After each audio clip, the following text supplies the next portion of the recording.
Lacey, let's turn our attention now back to weather.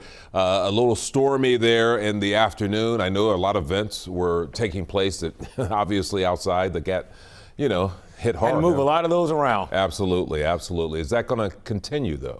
Yeah, for the rest of the evening, right, there will still be the chance for rain. I like to go by old rule of thumb. You never take the rain out of the forecast until the cold front crosses the area, and that's not going to happen for another 5 hours. So that means the threat for rain will continue to exist through the remainder of this Sunday evening. Now, that said, there is an overall drying trend beginning to take place. Now, as I say that, some of you are still going to see more rain this evening, so I don't want to call it a dry evening because it's certainly not going to be that for everyone.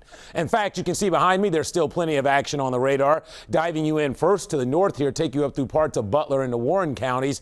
Heavy rainfall, lots of lightning up here near Springboro and the Trenton community. You can see right in here from Springboro to Franklin, just as you get past the outlet over towards Middletown, very heavy rain back across parts of Butler, northern Warren counties. This is scooting off towards the east, so if you're over in Waynesville, for example, this weather is moving in your direction. If you're down here in Lebanon, you're likely to get nicked again with some more rain. Also, the Lemon area may be making it as far south as maybe parts of Mason as you get down towards the Westchester community. There's still some more rumbles of thunder that you could possibly hear. Down to the south and east through parts of Adams and Brown counties, from Peebles to West Union, over towards Georgetown, you've got locally heavy pockets of rain still coming down across some of these areas. And you can see where this stuff lines up kind of in a line from, well, east to west. That's what we call training.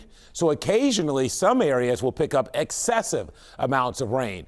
I'm not terribly worried about severe weather this evening. My greatest concern would be localized flooding and obviously some dangerous lightning strikes from some of these storms. For example, back over towards Russellville and Georgetown, there's still some heavy rain ongoing at the moment. Now, taking you off to the west, you can still see showers and storms have tried to flare back up across parts of southeast Indiana. Let's investigate here. Some of this beginning to wane around the Brookville community, and this is one of those scenarios where the atmosphere has kind of been worked over repeatedly today. So even though the cold front is still to our west, the sun is starting to go down some, so it's losing a little bit of the energy in the atmosphere. So I think overall, that's why while there are still downpours out there, the trend is for it to gradually turn drier over the next several hours. But just keep in mind, there's still the chance for some wet weather.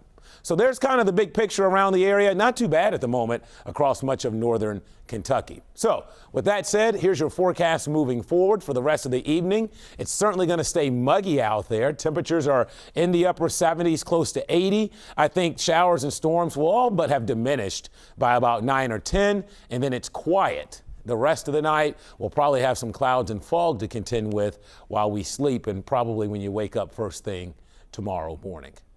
So here's a live look outside right now. You can see downtown, at least it's quiet at the moment. 77 degrees here in Cincinnati. Look at that dew point up near 70. So yes, the muggies are back.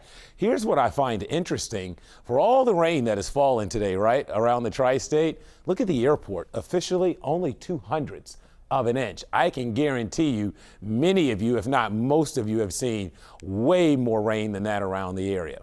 Temperatures range from, well, a rain-cooled 69 in Springboro, I showed you those heavy downpours, to everyone else pretty much between 75 and 80 where it's not raining, and that's where temperatures will kind of hang out through the remainder of the evening. Here's a look at Futurecast. There's the action to our north. Watch what happens as I put this into motion. You see how as we approach midnight? So probably by 9 or 10, things are really quieting down. Skies are partly cloudy, but watch what happens. Watch how this gray fills in overnight. That's kind of your low clouds and or maybe some areas of fog.